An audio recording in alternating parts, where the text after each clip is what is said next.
Estrategista da RB Investimentos. Muito bom dia para você, Gustavo. Bem-vindo. Bom dia. Muito obrigado aqui pelo convite. Bom dia a todo mundo que está assistindo também. Obrigada. Gustavo, vários pontos aqui. Haja assunto hoje, né? Tem dia que a gente não tem nada, mas tem dia que... Acho que quando o Gustavo vem, assim, a gente tem bastante tema para discutir com ele. Quero começar com o Fed, né? Quarta-feira importante ali. Praticamente, acho que o mercado está mais de olho no comunicado, no qual será a sinalização que Jerome Powell vai dar depois. A manutenção já tem dado ali, parece que praticamente como certa nesta reunião, mas eu queria entender a sua visão, até porque algumas casas estão aqui pontuando uma possibilidade da próxima reunião vir com um aperto até maior do que 0,25. Acho que desde dezembro eles colocaram no material de projeções que imaginam 5,25 para a taxa final desse ano. Em março foi renovado, agora a gente vai saber de novo o material de projeções, é divulgado de forma anônima, mas pode ser que lá eles aumentem para 5,5, para 5,75, o que sinalizaria altas nas próximas reuniões do segundo semestre. Caso seja mantido 5,25, imagino que eles estão indicando para o mercado que, por enquanto, a cabeça deles é que 5,25 é essa taxa mesmo que eles vão trabalhar até o final do ano. Portanto, tudo bem, a decisão está meio dada, mas os próximos passos ainda tem um pouco de dúvida, ainda tem que olhar também para o ano que vem, que o mercado precifica vários cortes e não é a sinalização que o mercado tem que o Banco Central americano tem passado. Portanto, olhar as projeções de juros para esse ano, para o próximo.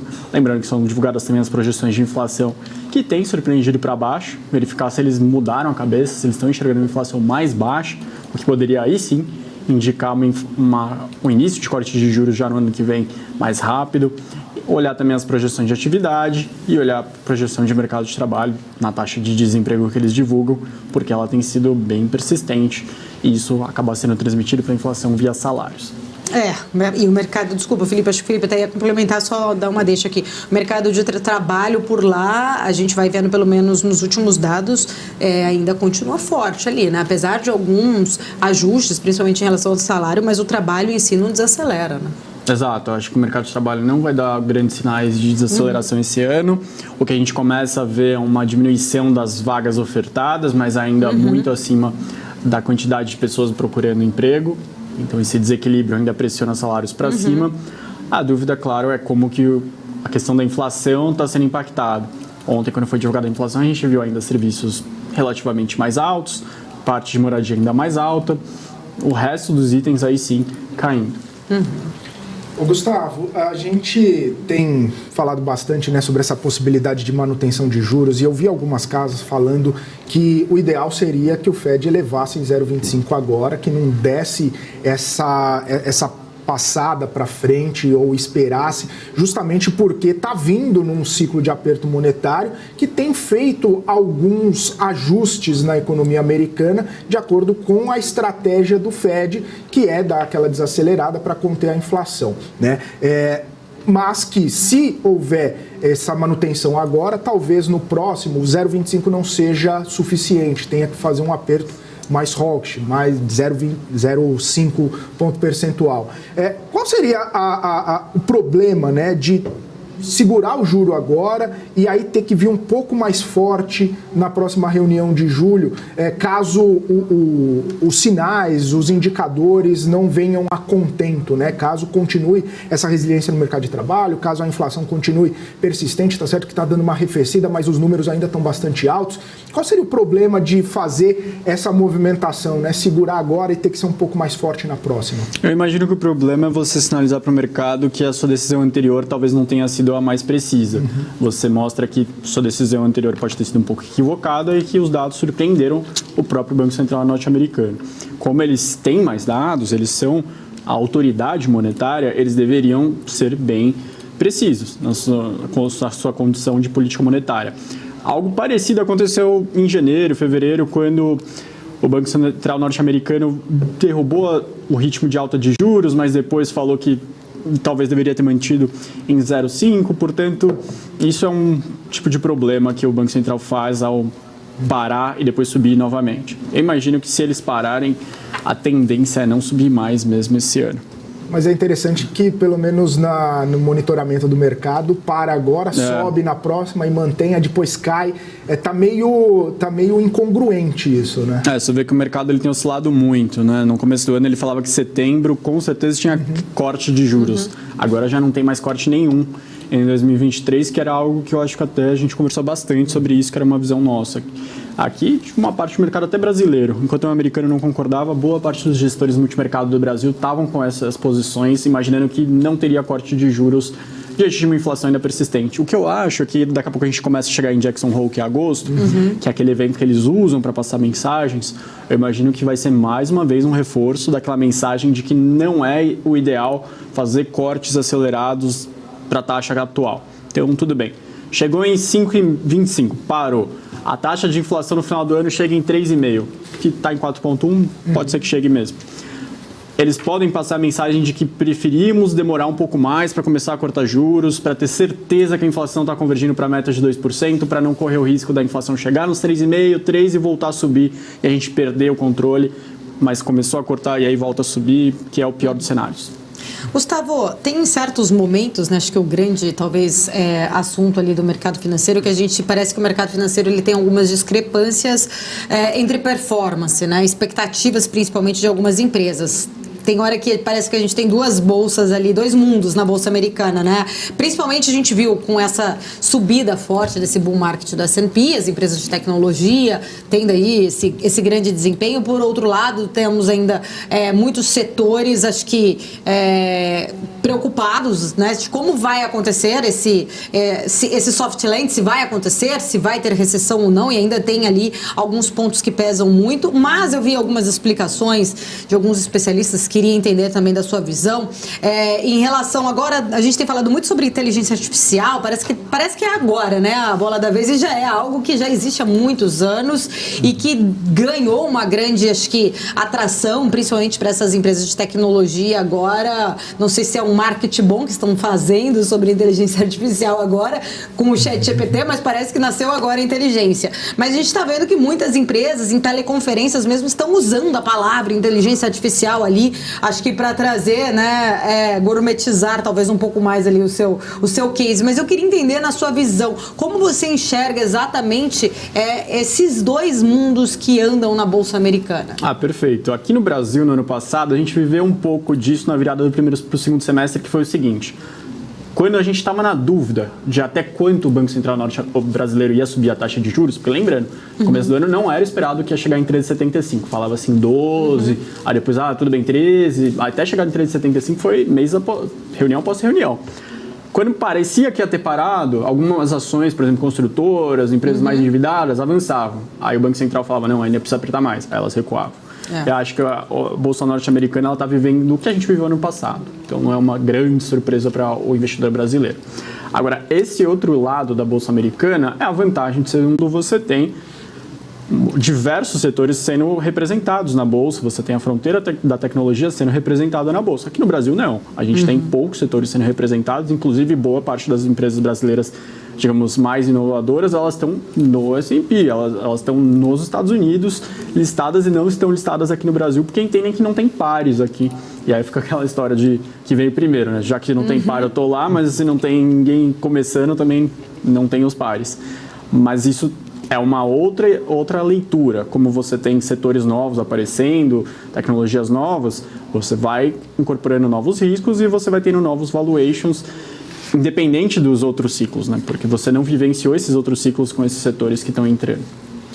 Ô, Gustavo, e aí, como você citou, né, talvez um paralelo aqui com o mercado brasileiro que aconteceu, eu queria entender sua visão sobre um possível paralelo que a gente tem na Bolsa Americana. Claro que, tirando ações de tecnologia, o S&P não está indo tão bem, justamente por conta, né, de um juro alto, de um crédito também um pouco mais pressionado lá nos Estados Unidos, um crédito que teve toda essa situação envolvendo os bancos, né, menores e tudo mais.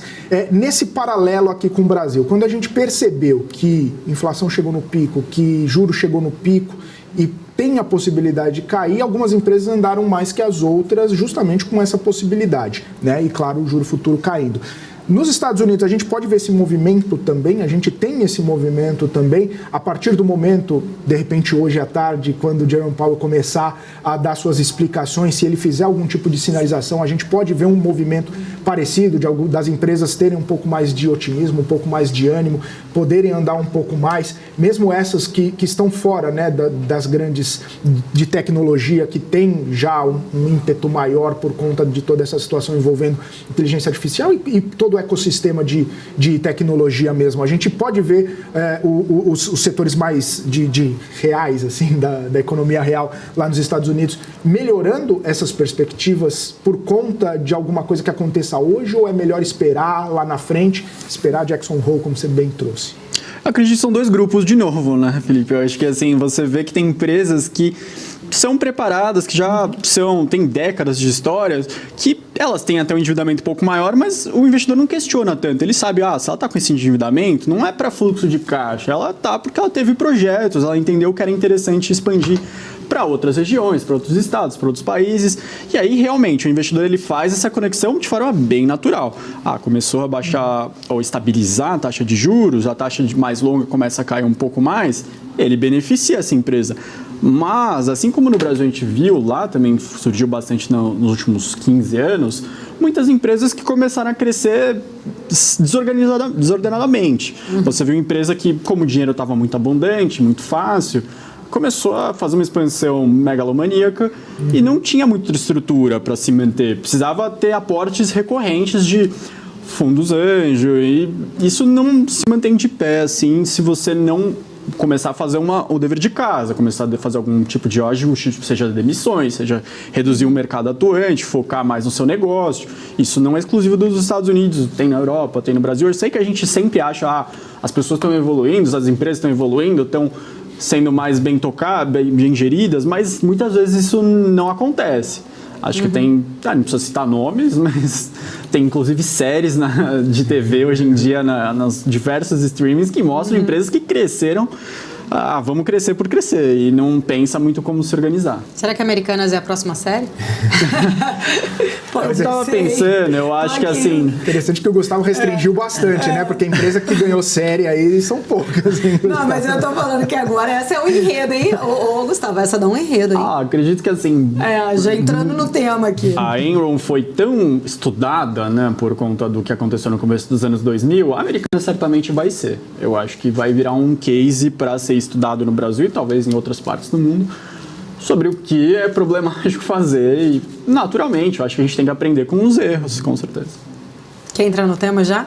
Pode falar, Paula. Não, fica à vontade. Não, já que é para falar... Aqui de Americanas, não, eu ia falar de Americanas então também. Vai lá, pra você não já que é para falar de Americanas, como a Paula bem citou aqui, a gente percebe que agora saiu de inconsistência, virou fraude, né? Certo. E aí, quando as coisas ganham nome e um nome determinado, a gente pode tratar de uma outra forma. Dito isso, Americanas tem tido um desempenho até diferente assim, né, na Bolsa, principalmente porque agora institucionais já estão fora, mais pessoa física. Queria saber sua interpretação sobre isso, né? O que leva essas pessoas a buscarem empresas que... evidentemente estão passando por problemas, estão com sérios problemas, diga-se de passagem, e aí a pessoa acha que vai ter algum ganho, seja específico, seja no longo prazo. O que leva as pessoas a terem algum desempenho, buscar um desempenho num curto prazo numa empresa que sabidamente não tem muito futuro, pelo menos agora com os termos estabelecidos nesse momento?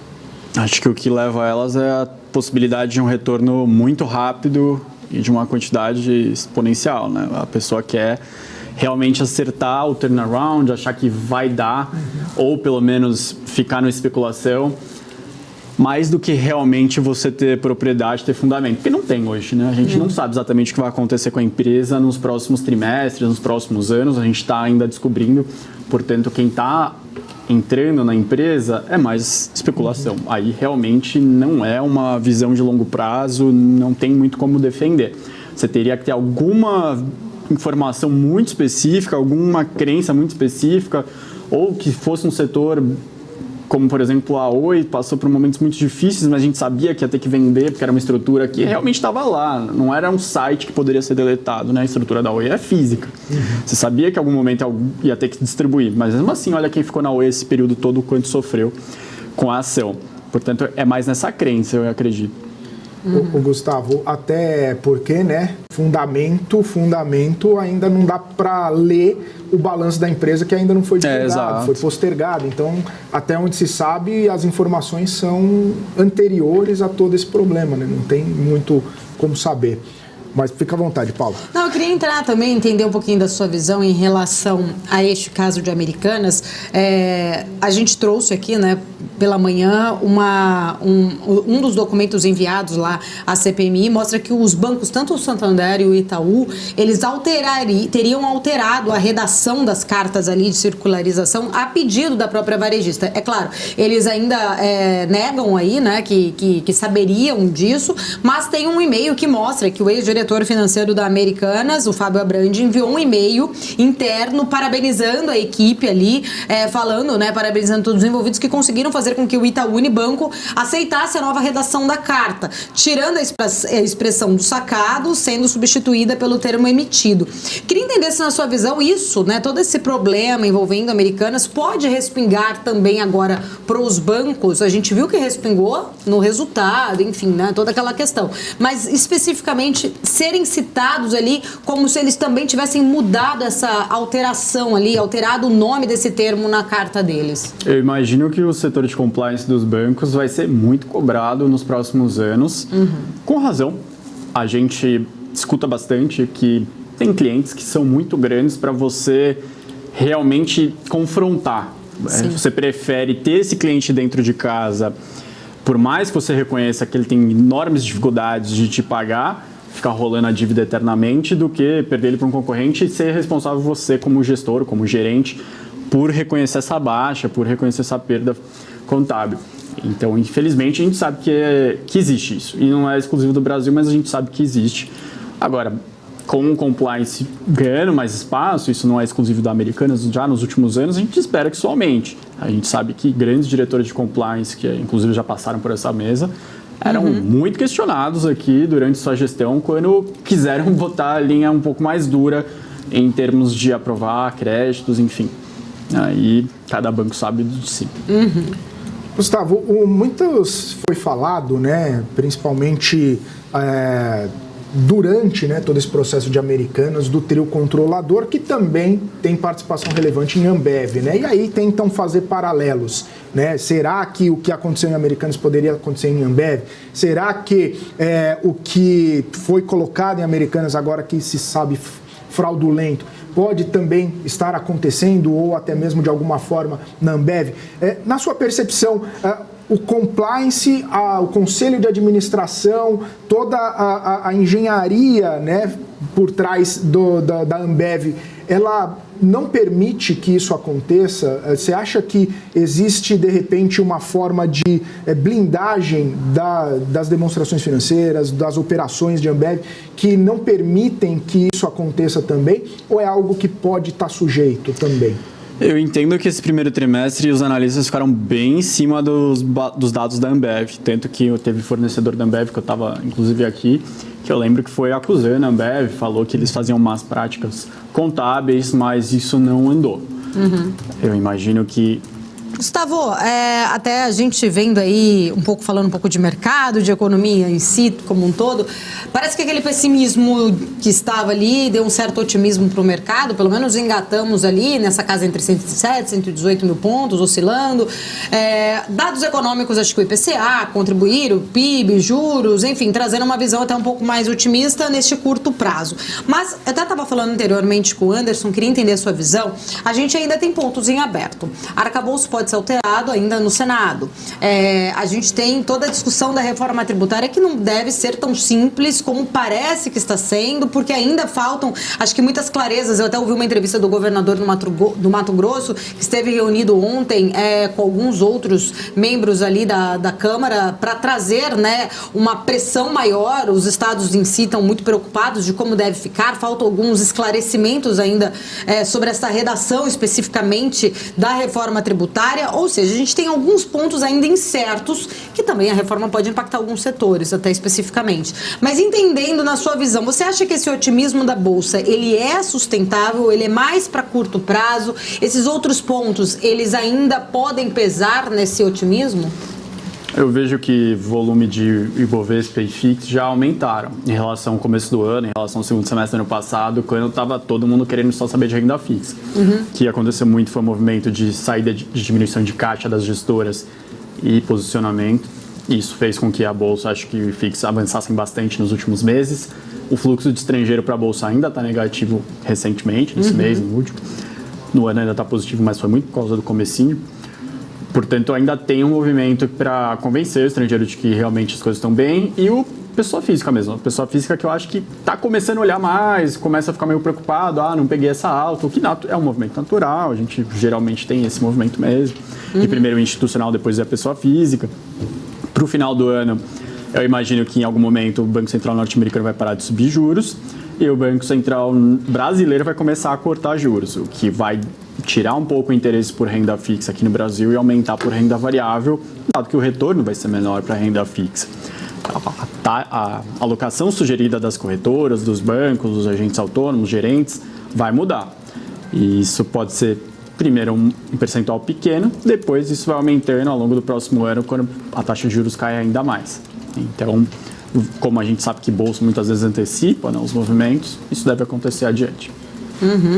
Gustavo, eu recentemente, se não me engano foi ontem até, o Bank of America divulgou um relatório falando sobre a percepção dos gestores para o Ibovespa. Aproveitando que a Paula comentou aí todo esse rally, cresceu a percepção entre os gestores de que a Bolsa vai ficar acima dos 120 mil pontos até o fim do ano.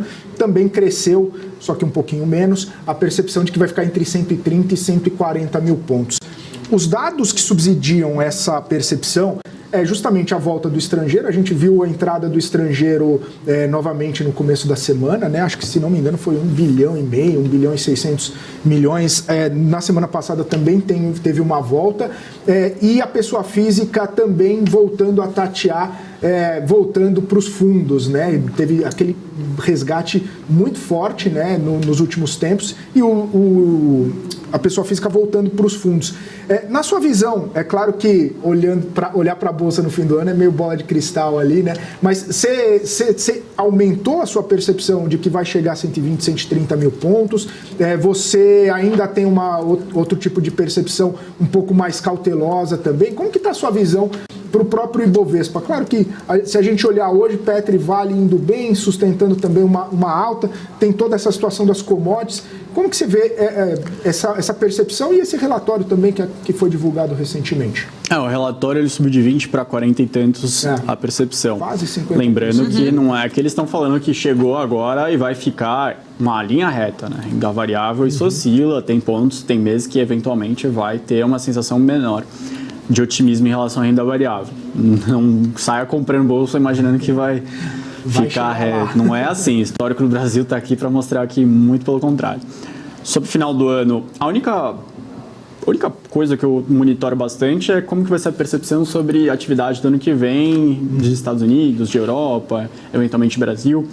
Porque assim como a gente no Brasil tem efeitos, hoje saiu dados de varejo mostrando isso, que a política monetária traz efeitos. Você vê os dados de varejo, eletrodoméstico caindo, vestuário caindo, que geralmente exige crédito. Isso também vai acontecer nos Estados Unidos e na Europa para o ano que vem, 2024. Portanto, em algum momento, vai ter revisão para baixo dos analistas para as empresas que são listadas por lá. E isso pode trazer um pouco de sensação ruim para as bolsas externas, tanto que fui questionado recentemente, você está mais otimista no final do ano em Bovespa ou S&P? Eu falo, a gente está num momento de corte de juros, os caras ainda estão subindo, ano que vem talvez a gente tenha o efeito contrário de a política monetária começar a dar um incentivo e a política monetária por lá vai dar um incentivo negativo. A sensação é mais ou menos essa, mas quando eu fiz a projeção para a Reuters no começo do ano, no final do ano passado, eu colocava que o meio do ano era mais ou menos o pico e no final do ano teria talvez uma realização por conta desse receio mais externo, assim, mas não uma realização para começo do ano. Acho que a gente tinha 120 mil pontos no final do ano e está caminhando mais ou menos para isso. Eu vou sair de mercado. Quer continuar falando? Senão eu vou falar um pouco mais do reflexo, na verdade, de tudo isso, mas eu queria falar um pouco mais sobre toda essa questão do arcabouço, né? Esse impasse, vamos dizer assim, ainda alguns pontos de impasse que estão sendo ali discutidos do arcabouço no Senado. E um dos pontos que eu estava até falando com o Felipe agora há pouco, eu acho que assim, a questão dessa inflação aí baixa no meio desse caminho do arcabouço fiscal, até porque a gente tem a lei de diretrizes orçamentárias a partir de agosto, e temos que ter essa aprovação validada realmente até julho, senão, né, volta-se para casa, agora está discutindo no Senado possível alteração, vai ter que voltar para a Câmara, a gente não sabe exatamente ali, né, qual vai ser essa alteração, mas tem alguns pontos que acho que a gente deveria abordar aqui, queria entender, porque a regra fala o seguinte, né, corrija a despesa de acordo com a inflação do ano anterior. Se for a inflação até junho agora, a gente, claro, não tem até o final do mês, mas a gente tem um patamar menor do que a LDO estava prevendo. Como que você vê esse impasse que o governo vai ter que fazer cortes nesses gastos, provavelmente? Aparentemente, o governo não vai trabalhar com essa realidade. A equipe econômica vai entrar em choque com os outros ministérios para tentar resolver esse impasse. Você pode ou volta o texto para a Câmara dos Deputados, negocia tudo de novo para gastar um pouco mais no ano que vem, ou você coloca como um gasto suplementar na LDO, que já foi feito nos últimos anos, não é uma novidade exatamente, mas é sempre uma percepção negativa. De novo, é uma percepção de que você não está lidando com o seu problema, que o Estado está inchando e você não está querendo resolver, fingindo que não é problema seu, mas é. Portanto, não é uma crítica exclusiva desse governo, já faz um tempo que a gente está com esse fiscal muito apertado, mas em algum momento a gente vai ter que debater se realmente você quer cortar, que nem a gente fez no ano passado, recursos do Farmácia Popular, do Minha Casa Minha Vida, ou você quer cortar esses recursos? Ou você quer manter esses recursos e discutir gastos absurdos do judiciário em temas específicos, como a gente viu recentemente, diversos casos de afastamento, aposentadoria compulsória, né? A pessoa é penalizada e ganha uma aposentadoria de gastos 40 a 35 vezes maior do que um salário mínimo. Gastos assim, você vai discutir uma reforma administrativa em algum momento? Você vai realmente olhar e botar para votação aquilo que foi discutido nos últimos anos no Congresso, de fazer uma carreira mais escalonada ou não? Ou vai manter esse ritmo atual? Entendo que em algum momento a gente vai ter que discutir, porque o endividamento projetado do Brasil é cada vez mais próximo de 100%. Para uma economia emergente isso não é muito fácil de se manter. Não é a mesma coisa você olhar para os Estados Unidos e falar, mas por lá está maior. Tudo bem, mas é uma economia extremamente diferente do Brasil. O Japão também. Fica bom. Eu te olhei, que eu falei, vai, né? A gente sempre faz um ping-pong aqui. Não, tranquilo. É que nesse Gustavo. Sentido, né, o Gustavo, economicamente falando, né, e toda essa pauta que está passando no Congresso Nacional e a equipe do Ministério da Fazenda está fazendo muitas contas. A gente até comentou aqui, né? Entra recurso de um lado, STF julgando em favor da equipe econômica, do governo, né, como um todo, para entrar 115 bilhões. Aí, de outro lado, tem a desoneração da folha de pagamento, que tira 9 bi. O governo ainda não mostrou, pelo menos não efetivamente, como que vai zerar o déficit, né? De onde vai cortar, se vai cortar, quais, né? Não vai cortar. Quais vão ser os pontos importantes que vão ser debatidos até para colocar em prática o arcabouço. Está se esperando muito da reforma tributária para que também haja um incremento de dinheiro. Enfim, tem tanta questão ainda, né? Tem tanta peça nesse quebra-cabeça que fica até difícil da gente construir uma visão geral do que vai ser o segundo semestre ou o primeiro semestre do ano que vem. Isso atrapalha bastante em projeções, atrapalha bastante até mesmo na visualização de como, né, gerenciar as expectativas. Exato. Quando você coloca o primeiro slide que vazou ou foi apresentado do arcabouço fiscal e você coloca alguns bilhões em fiscalização e não explica o que é isso, em algum momento você vai ter que explicar, porque você não está falando aqui de um projeto escolar que, não, passou despercebido, assim. Não, você está falando das contas públicas nacionais. Em algum momento você tem que detalhar. E a gente viu, por exemplo, a tentativa de taxar mais a Shopee, a Shine, e veio uma resistência interna do próprio governo, frustrou um pouco a fiscalização. Aí depois você menciona da taxação de loterias esportivas e apostas, e isso não avança também na velocidade que gostaria, ou legalizar jogos de azar também não avança na velocidade que gostaria, e o problema é que a conta está chegando. Portanto, esse equilíbrio fiscal ele não é simples. Acho que tem sido uma pedra no sapato de todos os governos dos últimos anos. Acho que desde que a Dilma começa a entregar déficits fiscais, essa coisa não é resolvida. Ela tem de um momento ou outro no qual você lida de uma forma um pouco mais adulta, mas a verdade é que muitas vezes você melhora um pouco de um lado, mas do outro, na semana seguinte, você tem uma medida, como o Felipe colocou, que tira recurso. Então, isso não está avançando muito a ponto definitivo, assim, de você falar, bom, equilibramos, agora vamos olhar para frente, que nem era pré-Dilma, que nem era FHC, Lula 1, 2, inclusive o próprio presidente agora. Gustavo, onde que está a mágica no caso que quando a gente fala principalmente a gente ouve falar muito da reforma tributária como algo realmente essencial, que esse é o momento atual justamente para trazer essa fonte de receita, mas ela fala o seguinte, exatamente, que não vai aumentar juros, né? Não vai aumentar impostos, perdão, né? Não vai aumentar tributos ali em relação à alíquota. A gente não tem essa definição ainda clara nessa discussão como um todo, até porque, até andei lendo aqui um pouco, a aprovação, o percentual da alíquota ele só vai ser definido depois e não especificamente neste texto da reforma agora. Então, assim, ainda a gente não tem essa visualização de qual vai ser, se vai ter O que se sabe é que não dá mais para o Brasil aumentar a nossa carga tributária. Os setores estão muito sensíveis, muitas empresas pressionadas em vários dos aspectos para se financiar, enfim, ter mais impostos ali, uma carga maior não vai funcionar e vai ser, na verdade, ali um problema. E o governo garante que não é isso que ele quer fazer a reforma, mas não para aumentar os impostos. Eu queria entender exatamente, eu falo qual é a mágica, porque assim, como que a gente se apega tanto que essa reforma tributária é a salvação da pátria, se ela vai simplesmente só redistribuir e não aumentar essa arrecadação? Eu acho que o mercado ele gosta da reforma tributária pela simplificação. Você não vai ter uma dúvida agora se você vai você vai comprar um sonho de valsa, é um chocolate, é um wafer, é um produto de padaria, enfim. Isso é um problema gigantesco em escala de milhares de produtos que chegam a decisões do Supremo. E você tirando isso da frente, simplificando, você facilita negócio, seja de um brasileiro empreendedor ou de um estrangeiro que tem uma marca gigantesca que quer desembarcar no Brasil. Agora, sobre a arrecadação, a gente sabe que as mudanças de alíquotas, elas não são para esse ano. Você tem o princípio de quarentena, você tem a visão de que você tem que fazer de forma transitória, que não seria nem para o ano que vem, que seria para 2025. E o Bernardo Api já deixou claro que vai ser uma transição bem lenta. O Haddad também acho que falou, que talvez a transição até do ICMS na reforma seja maior também, mais lenta. Eles querem prolongar ao máximo para não ter nenhum setor se sentindo muito prejudicado no primeiro momento e conseguir o máximo de apoio. Eu ainda acho que a reforma ela vai na direção correta e, se for aprovada, vai ser mais do que a gente esperava quando começou o governo. Acho que ótimo. Agora, que vai resolver a parte fiscal, não.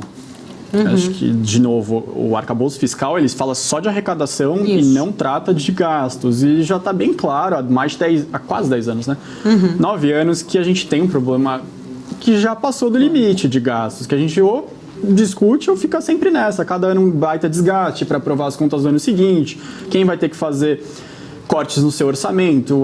Esse ano é um ministério de um lado, esse outro ano é do outro.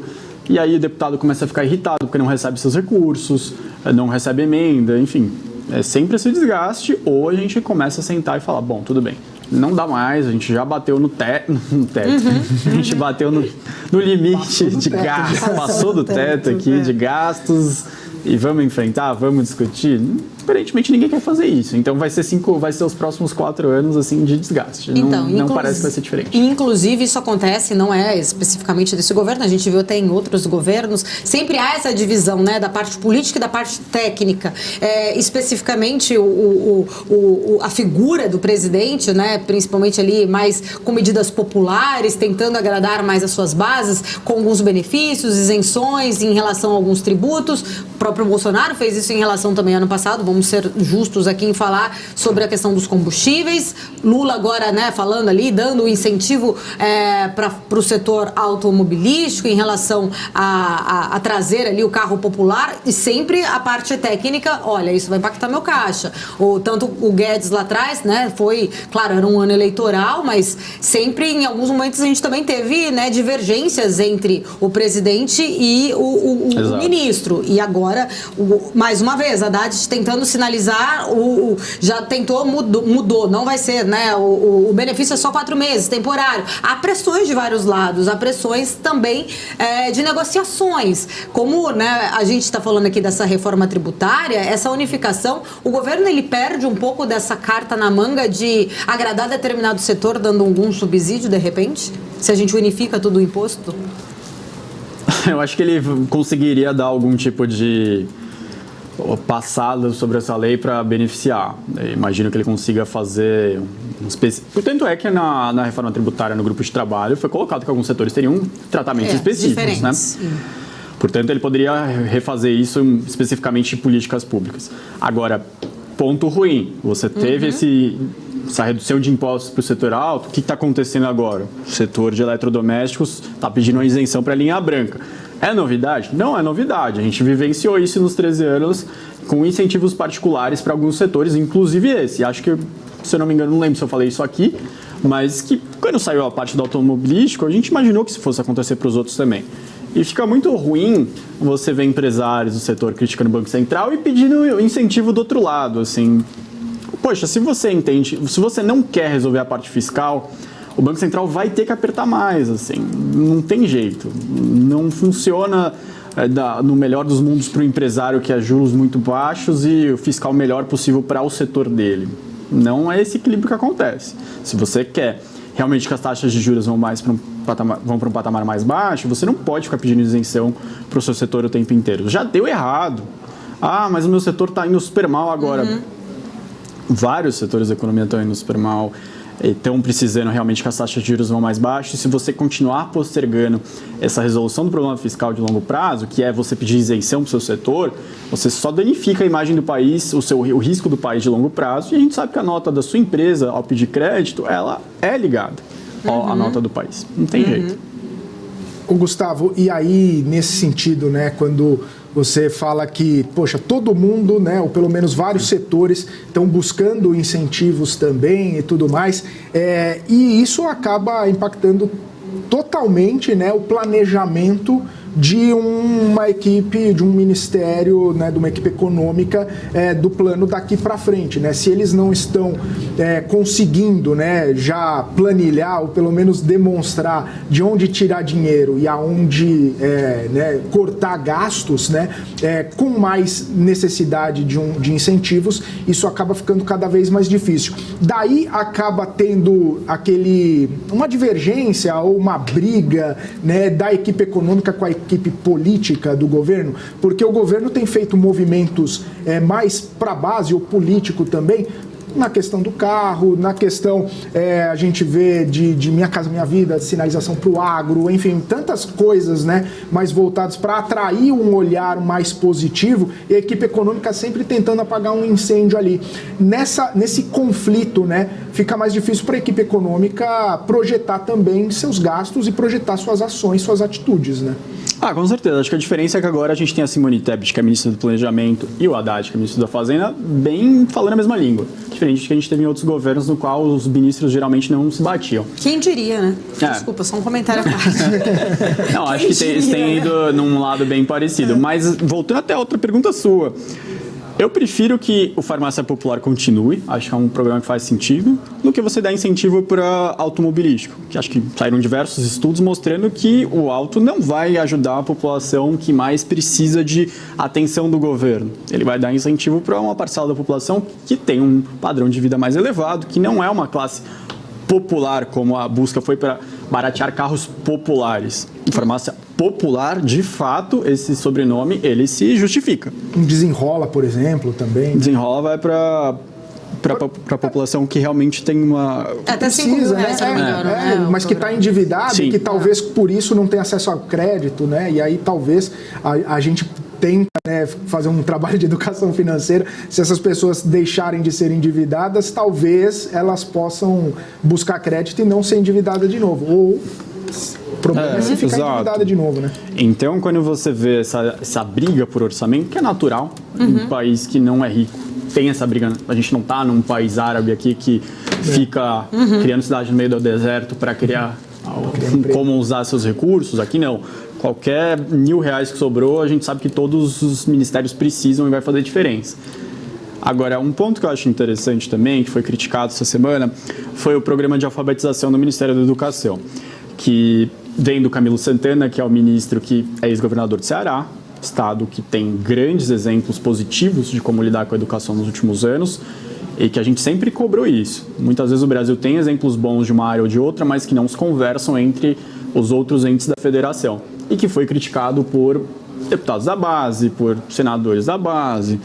Então, quando eles criticam o fato de que o programa ele preza pela transparência, pelo acompanhamento, acho que é uma palavra melhor, por você demonstrar se o resultado está acontecendo ou não, você joga contra todo o Estado, joga contra toda a população ao fato de, não, eu não posso verificar se está melhorando ou não a educação. Como que você não pode, cara? Como que você não vai, como que a gente vai justificar aumentar esse programa que atualmente vai começar com 3 bilhões para 6 daqui a alguns anos, se as coisas derem certo? Ou se der errado, vamos mudar um pouco o programa. Não dá para ser assim. A gente já demonstrou várias políticas públicas nos últimos anos que, por fato de não ter acompanhamento, ninguém sabia o que estava acontecendo. Tem que pagar 10 ou 20 bilhões. Não sei. Eu acho que o Camilo Santana deveria ser elogiado, não criticado. Aliás, é um grande problema atual. Muitos colunistas querendo defender o governo falaram, como que a mídia está reclamando que tem problemas de articulação política? Poxa, tem que reconhecer, assim. Você não reconhecer os problemas do governo de articulação política, você está jogando contra o governo, não a favor. Não é uma narrativa da mídia. A gente está vendo problemas. A gente vê votação após votação. Quem está votando contra muitas vezes o governo? Deputados do PSOL, Rede, PT. Não dá para ser assim durante 4 anos e imaginar que vai ter grandes progressos. Não dá para o próprio ministério ser criticado por deputados da base. Você pode criticar, você pode promover sugestões de melhoria ao programa, mas não dá para você ficar votando contra e atrapalhando o andamento. É muito estranho isso. Brasil, né? Gustavo, quero suas considerações finais aqui para esta semana. Olha, eu entendo que, de novo, quando a gente fala muitas vezes de renda variável, sempre dá aquele pé atrás, aquela sensação de que o investidor, não sei se eu tenho risco para isso, e quando o bonde anda, aí você quer entrar, mas você vai perder uma grande parcela da valorização. Então, é sempre interessante você ter seu perfil de investidor bem atualizado com a sua corretora, com o seu banco, com o seu gerente, assessor de investimento, sempre dialogar, verificar, poxa, mas mudou minha vida, eu estou com o mesmo perfil de antes, para justamente você não perder oportunidades como essas. A gente está vendo que gestoras que foram muito mal nos últimos 2 anos, tendo desempenhos de 16%, 20% nesse começo de ano, em 6 meses, e 16%, você poderia falar, bom, tudo bem, já estou feliz, já bateu o CDI no ano, então já estou confortável. Portanto, se você tem perfil de renda variável, não dá para você ficar desalocado, né, desenquadrado no seu perfil de alocação simplesmente porque a renda fixa está mais alta. Você pode sim ter um pouco mais de renda fixa no ano que a renda fixa está mais alta e um pouco menos quando está mais baixa. Mas não dá para você ignorar uma classe de ativos tão relevante. E o perfil muda também, né? O perfil muda. Se você tem uma família... Das circunstâncias, exato, eu ia falar isso, né? Casou, tem família, aumentou, tem filho, vai mudando, vai ficando um pouco mais... Pois é. Talvez conservador ali. Né? Previdência, quando você está saindo da faculdade, não faz muito sentido. Quando você tem seu primeiro filho, você vê que o repasse do recurso ele é bem mais rápido, então ele vai começar a fazer bem mais sentido. Então, vai mudando e é natural. Você tem que sempre ficar atualizado, ficar interessado. Acho que faz parte. Maravilha. Gustavo, sempre um prazer. Sempre passa muito rápido. Passa muito rápido porque papo bom é assim, passa rápido.